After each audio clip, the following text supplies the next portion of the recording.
Hey guys, welcome back to another video. This is probably my first proper video since I've been back from Germany. I think my favorite thing over there was meeting Kaspa and Chris and Wolfie and Tom and um who else did I get to meet? It was and Christian. I got to meet Christian as well, Christian Ludwig, and watching his speech was it got a lot of people riled up. It made me want to get on a plane and fly home and sell my house and just buy all the Kaspa with the money from the house, But obviously, I'm not going to do that. But his speech was very inspirational. It wasn't too technical, so it was easy for everybody to understand. But it was really good, and that was my favorite thing of the day. But anyway, as we know, Kaspa smart contracts, or if you didn't know, smart contracts, Kaspador set this up on Kas.live. We have 10 hours, 49 minutes and 31 seconds. So just under 12 hours. So tomorrow, smart contracts are going to be going live. So very exciting from Kasplex. A couple of posts here. So Ori Newman is one of the developers, or is one of the main devs for Kaspa. I met him in Dublin, a very nice chap, very quiet, obviously very smart. So he just put up, congratulations to Kasplex for the upcoming launch tomorrow. I wanted to share my 2 cents. Kasplex still didn't open source their project. Until vProg's proposal or something similar is implemented, any L1 to L2 bridge will be centralized. These 2 points mean that when depositing funds in Kasplex L2, you implicitly trust them not to steal your funds. Do your risk assessment and decide according to that. So Kaspador has responded, "Hi Ori, the open source point. Kasplex will gradually open source the code. You are correct. At this stage, only a few components have been made publicly available and not the entire stack. This approach has been discussed and decided within the team. On the second point, I need to tag at one, which is Johnny from the KEF. Kasplex will definitely not act as a bad actor to steal any user's funds, as the main goal is to offer a working, viable product." So I don't know, would the KEF really spend the last 2 years, 3 years to get to this point where they're just going to rob everybody's money? I don't think so personally. I trust Kaspador. He works with them. A lot of the guys, 5BB, are not really doxed, but there are pictures of them from Malaysia that when Kaspador met them over there. They're all Chinese guys, the majority of them. And what else was I going to say? Oh yeah, another thing Kaspador said before was that it cost them a shit ton of money to develop this layer 2, so they don't want to open source it straight away, I guess maybe because of copycats, but they will open source it bit by bit is what I've heard. A couple of warnings here on the thing as well. So Goonboy Crypto, quick heads up before Kasplex mainnet tomorrow. There's no rush to bridge. Chill, check the transactions of the bridges first and see they're working as advertised. Use the testnet version first to become familiar with the process. Do a test transaction, small amount. Even do multiple tests. That's good advice even when you're sending money from wallet to wallet. Do not connect to unknown links. Always double check with legit sources, and if in doubt, ask the project directly. Scammers will be about. Stay safe, don't rush, be happy. So there is the bridge, the cap bridge is on testnet at the moment and you can test. I haven't got around to it. Ashton has a very good video on it describing what to do, and I am going to practice on that. I just haven't had time yet. Another warning here from Dalton, who is part of the Kaspi team. This is a good one. So Kaspi crew, this applies to anybody with holding KRC20 tokens, not just Kaspi. Kaspi crew, just want to provide a quick clarification. The Cat Zealous bridge and the Zealous Dex will all be going live with Kasplex mainnet in roughly 12 hours. Originally, we misread the Cap post identifying the bridge a week out. That is only for NFT. That's the NFT bridge, that's a week out. The KRC20 bridge will be live with mainnet. Just a reminder and warning to the community. All projects are anticipating to see scam clones on the DEX, likely at the same time, if not before, KRC20 is bridged via the deployer wallets. I want to take a moment to explain this is incredibly important. On the Zealous DEX, naming it not reserved, nor is it locked, there can be unlimited numbers of projects that can name themselves Kaspi, Nacho, Kango, Kasper, etc. using the same ticker and logo. That's nothing new, and we see this on DEX Screener all the time. If you are familiar, So just because you see Kaspa listed on a DEX, stop, wait, and circle back to Telegram or Discord to verify if the contract address is the official address. We don't want to see anyone losing their precious tokens due to inexperience and negligence.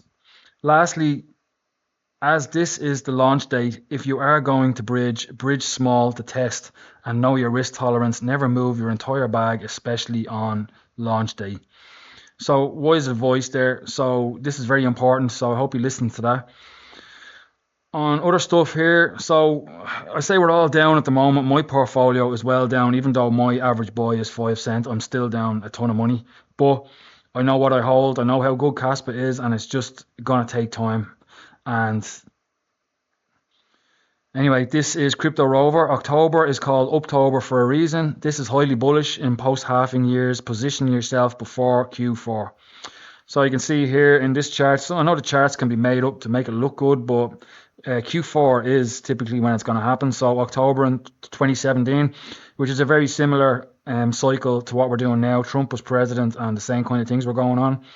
You can see we hit October and we took off. October in 2021, we took off there. And October here as well. We're nearly at October, so obviously we know we're nearly in October. So hopefully this will take off. And we can see here, I'm not a chart man, but I have this here, and this is the logarithmic chart, and that's why it doesn't look as crazy. But if we go to October in 2017, you can see October was a green month. All these candles are the month, each of these candles represents a month. So October was green, November was green, December was green in 2017. So 3 months of green candles where Bitcoin went up. This is the Bitcoin chart. And then that should overflow into altcoins. Where are we now? Well, the last cycle we have here, October 20th. October 20th, or sorry, 2020. So you have it here. October was a green candle, November green, December green. You know, it went on into the next year, into March. So again, October was a bullish month. So the last two cycles, October was good, and the following months were good as well. So we still haven't got into Q4. So I'm still very bullish for Kaspa taking off because we know what we hold. Another one here. This is Bitcoin dominance. You can see here as Bitcoin dominance goes down, this is altcoin season. Bitcoin dominance goes up, so that's kind of Bitcoin season. And then we had Bitcoin dominance went down again, and we had alt season. And then Bitcoin dominance went up, and it's Bitcoin season. And I say now it's going to go up again now in October. It's going to go up for a couple of months, and then we'll see it'll come back down, and we will go into another altcoin season. As you can see, we haven't had an altcoin season yet, and we did the last two cycles, albeit this one was smaller, so it's going to diminish in returns, but we should still get one. So we should see an altcoin season there as well. On other stuff, coinmarketcap.com, even though Kaspa is not doing well price-wise at the moment, we can see it's still number 4 in most bullish sentiment. So that is good. Other stuff here, just refresh this.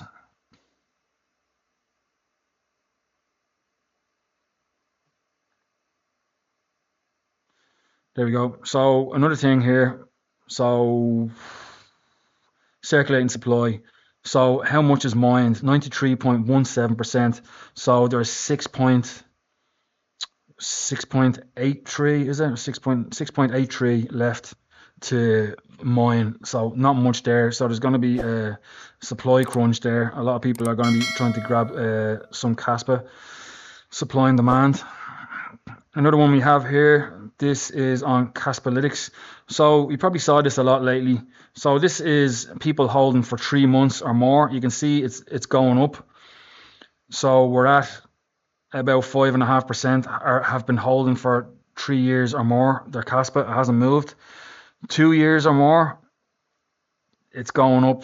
It's up just about 16%. I'm included in that one.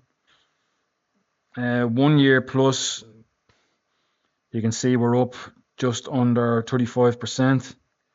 6 months that people have held onto their Kaspa is just under 60%.